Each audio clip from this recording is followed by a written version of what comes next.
Once again, I'm absolutely delighted to have Professor Ian Plimer, the nation's best known and highly qualified geologist, to answer some questions which are concerning, I think, many of us who see these things. Welcome, Professor. Thank you for having me.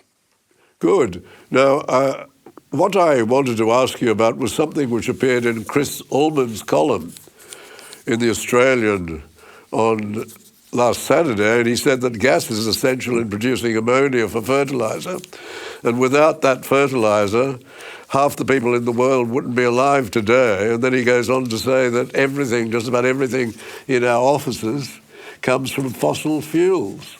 Now, if that's so, we obviously need to continue with fossil fuels. You as a geologist would know the answers to all of this. Can you comment?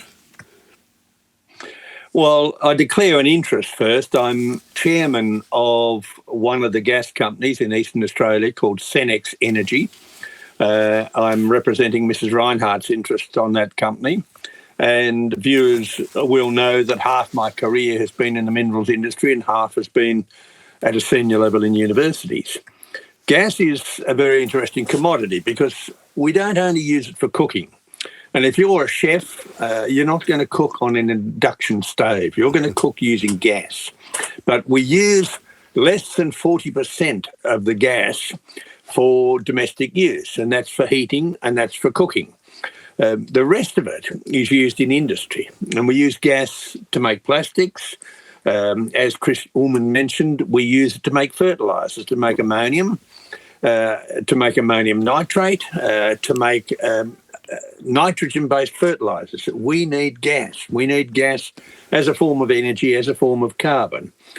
We need gas to make plastics. We need gas to make all sorts of pharmaceutical drugs. And we have some 6,000 products that we use in our everyday life come from the fossil fuel industry. You cannot have doctors against fossil fuels, and there is such an organisation, when most of the medicines they use come from fossil fuels. Fossil fuels are not only used to drive your motor vehicle, they're used for many, many other things. And we've known that for a very long period of time. So if we want to live in an advanced society where we use concrete, where we use steel, where we use fertilisers and where we use plastics, we have to have fossil fuels. We cannot live in a modern society without them, otherwise we go backwards.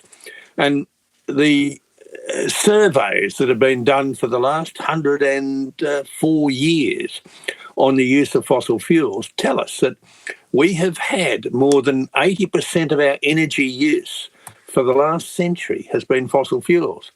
It has not changed. What has changed is the amount of energy we've used has gone up, and the proportion of wind and solar has gone up a little bit, but it hasn't been at the expense of fossil fuels. It's been because we've been using more energy. So we need fossil fuels. We need fossil fuels to live. We cannot live in the modern world without fossil fuels. Now, we know that without fossil fuel manufactured fertilisers, we would feed about 4 billion people on planet Earth. So those that don't want fossil fuels, we have to ask them a very simple question.